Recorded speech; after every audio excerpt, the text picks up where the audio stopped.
On their way home from the circus, the monkey with the yellow balloon and the man with the yellow hat noticed that Professor Wiseman's light was still on. Don't tell me you're still working, Professor. Of course, it's only 9 o'clock. What's this? A foot race? Mm-hmm. We're trying to raise money for an expedition to the lost city of Oman. Great cause. I'll sign up for that. Hey, you want to help me train, George? Great. What about you, Professor? Are you going to run? Me? Oh, I can't run. I've got way too much work. Poor Professor Wiseman. She doesn't know what she's missing. The next day, George couldn't wait to start training. Hey! Wait up!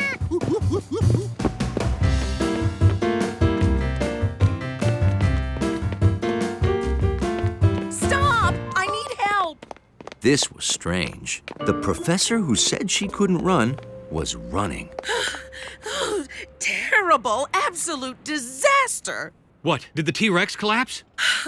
Oh, worse. Anonymous donors. They won't contribute to the expedition unless I run the race.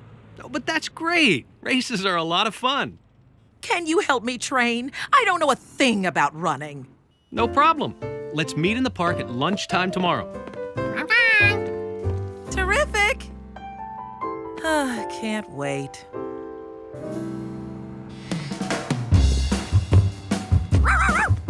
No, Charky, look out!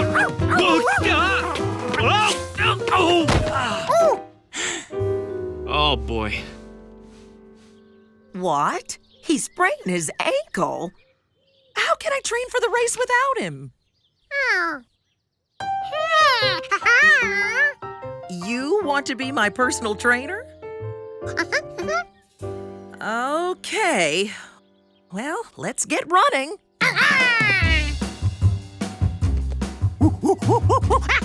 Hey, wait for me! George thought that to be a trainer, all he had to do was run, and Professor Wiseman would follow.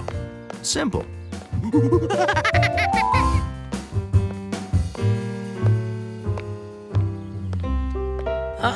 George, wait up! Maybe not so simple. Oh, I'm so thirsty. Do you have any water?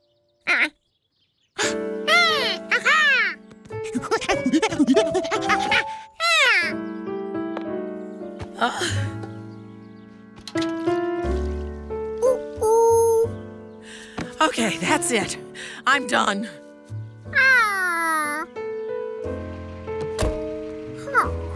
Sorry, George. I'm too tired to run anymore. We can try again tomorrow.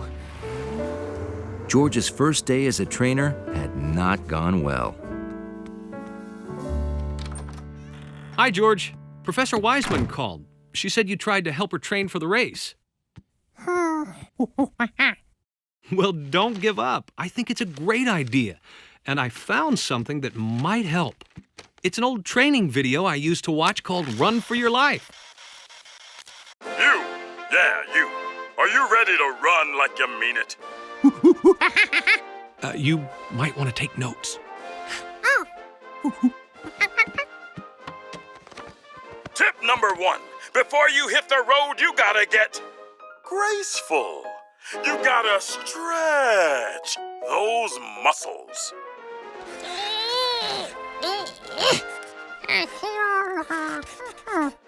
When George met Professor Wiseman in the park the next day, he wanted to be ready.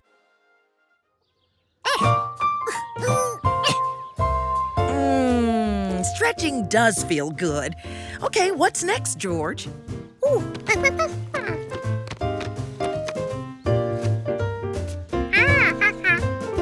Time to run? Oh, but not too fast, right? All right, then. Let's go.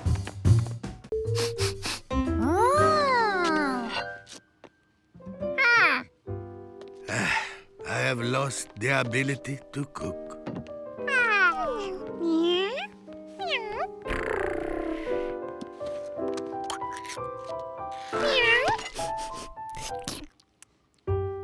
Oh, my cooking is worse than cat food.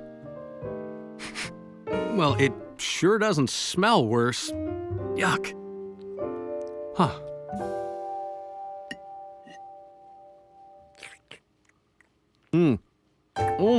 And it certainly doesn't taste worse. Not that I've ever tasted cat food.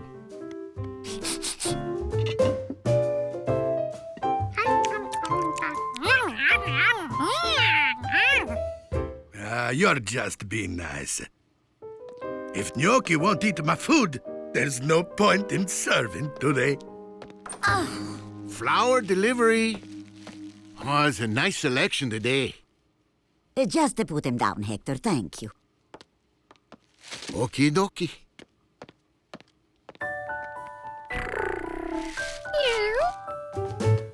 No.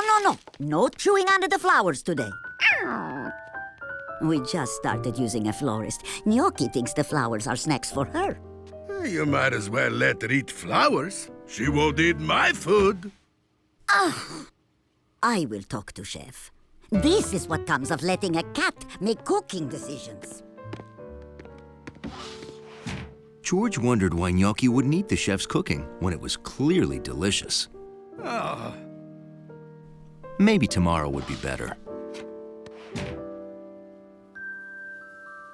Or maybe not.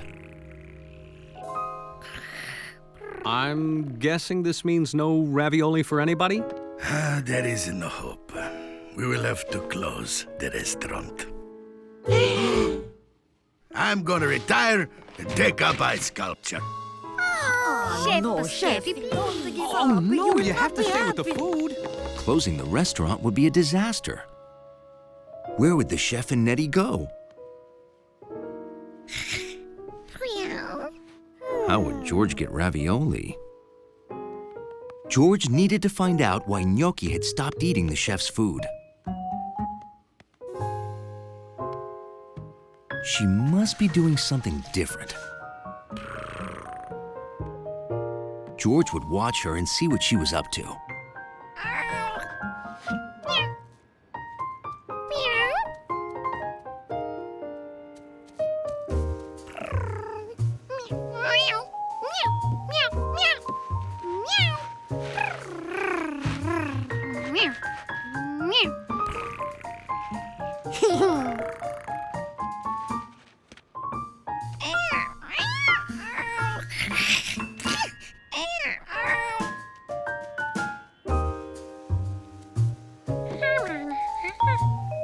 Maybe she wasn't hungry because she was eating somewhere else.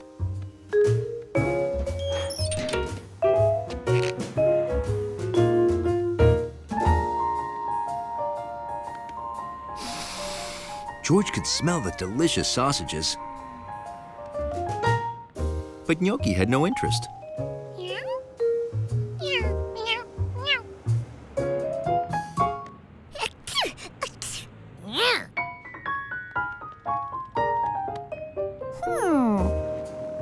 So it wasn't just the chef's food that didn't interest her.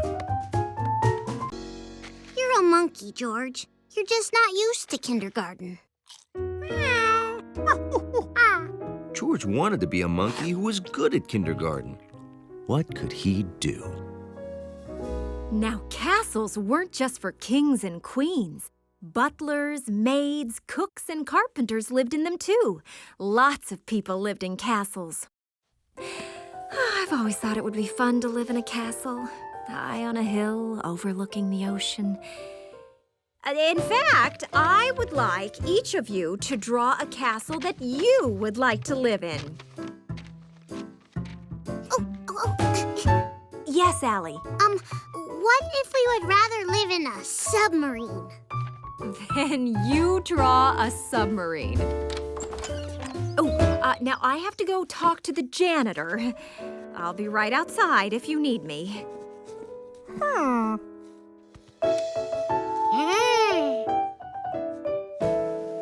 George had an idea. Instead of drawing a castle, why not build one? A castle for Mrs. Gold to live in.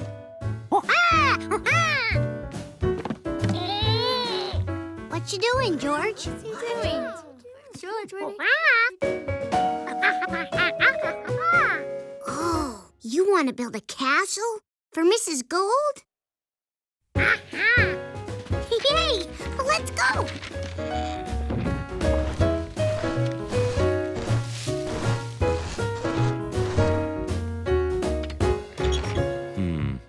Maybe castles weren't allowed in kindergarten. Maybe he should ask. The bookshelves, the water, not a problem. But sand in a carpet? That's a problem. Mrs. Gold, George wants to know if he can build a castle instead of draw one. Sure. I'll be right there. Let me tell you about carpets. First, you got your shags. Then there's your It's okay, area George. family, which is divided into the short pile and the deep pile. It's not easy building a castle, but George found a way. With bookshelves and blocks for walls. And a curtain for the roof. And every castle needed a window.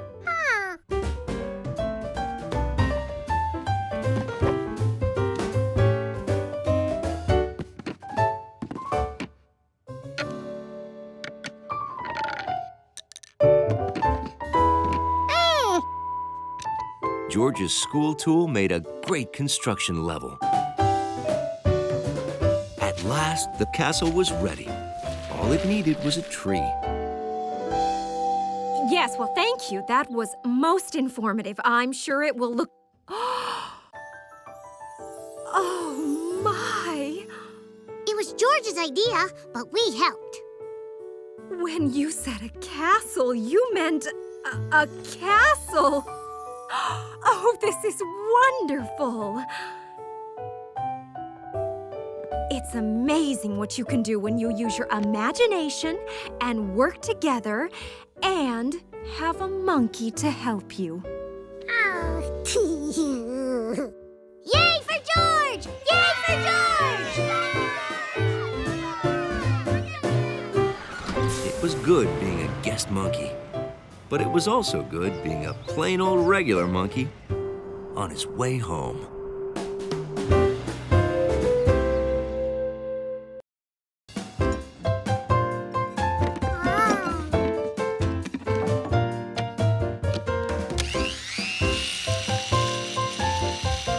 That's some juicer you've got there. Second best invention in the world. The first is my tasty health drink.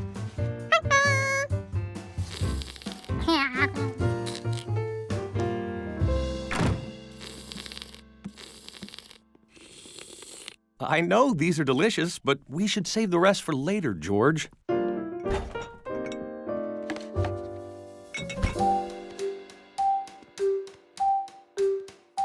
Well, okay, I think that's later enough.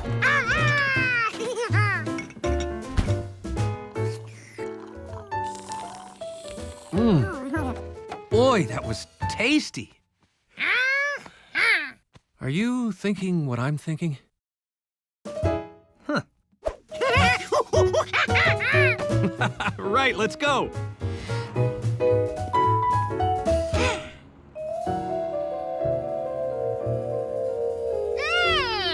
Where'd everybody go?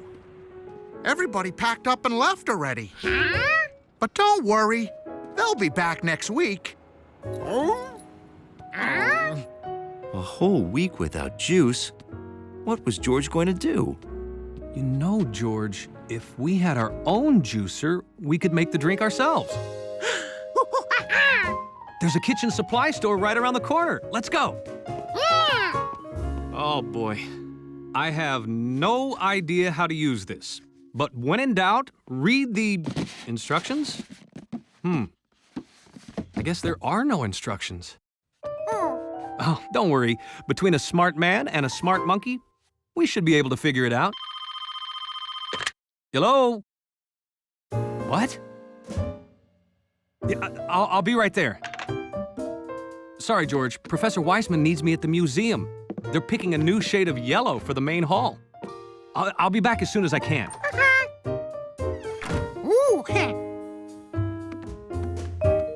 George George figured a smart monkey all by himself should be able to work this thing.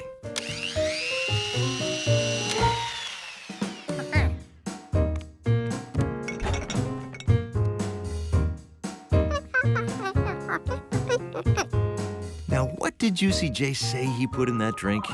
It's got 5 fruits and vegetables, plus a special secret ingredient. 5 fruits and vegetables. All of them seem to be red. Apples are red. And peppers. And strawberries. And watermelons.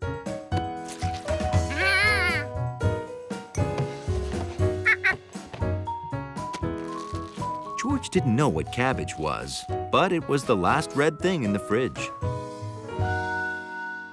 5 red things. Now all George needed was a special ingredient.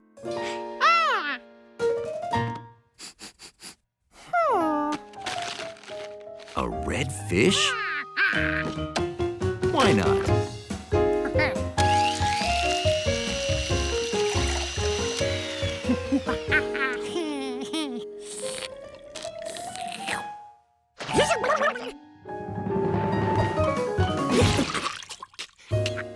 Okay, so maybe raw fish is not a special juice ingredient. I think there's a picture in this book. Here you go. See that blob? Huh? That's a germ. Oh. Some germs are good for you, but bad germs can make you sick. Well, that's your body. Your nose, mouth, stomach. Those are your lungs. When you sneeze or cough, that's your lungs squeezing together and trying to force out the bad germs. Enough biology. Time for you to rest. George didn't want to rest. He wanted to get rid of his bad germ. If only he knew how.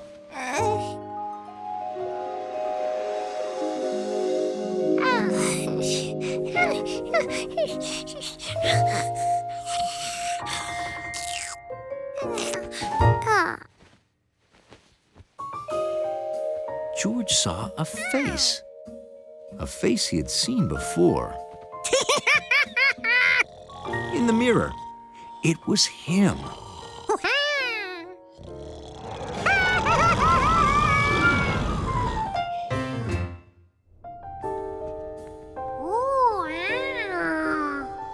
George's mouth was amazing. It was like a giant cave.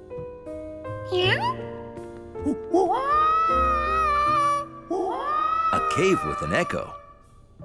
A squishy floor, which was actually his tongue. And best of all, a spaceship. George could find that bad germ and get rid of it. Just as soon as he figured out how to work that spaceship.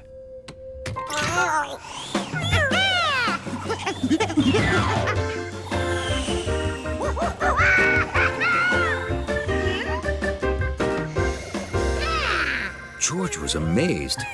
He didn't know Gnocchi could drive.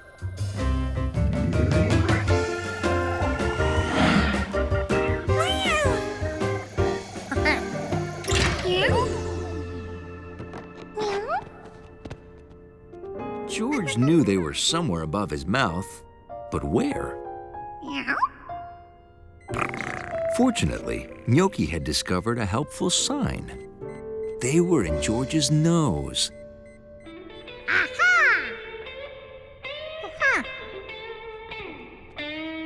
And they weren't alone. You better look out, because Toots is in town. I'm in your nose. Achoo, he's in your nose. I'm in your nose. Oh, yeah, he's in your nose. I'll make you sniff it out and make you sneeze. You won't be smelling that smelly cheese down to your belly. Down, Mosey on down to your belly. Look out, he's in your belly. So don't eat a thing, that's my suggestion, because I'll be giving you indigestion. Sing it, Jamie. Go Toots, go. Oh, I like the sound of that. Do it again.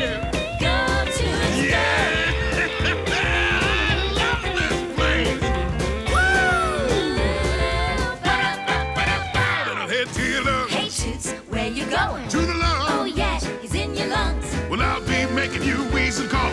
You better take the whole week off. And if you're wondering who to blame, Don't forget, Toot's the name. 'cause we'll be making you sweat and squirm.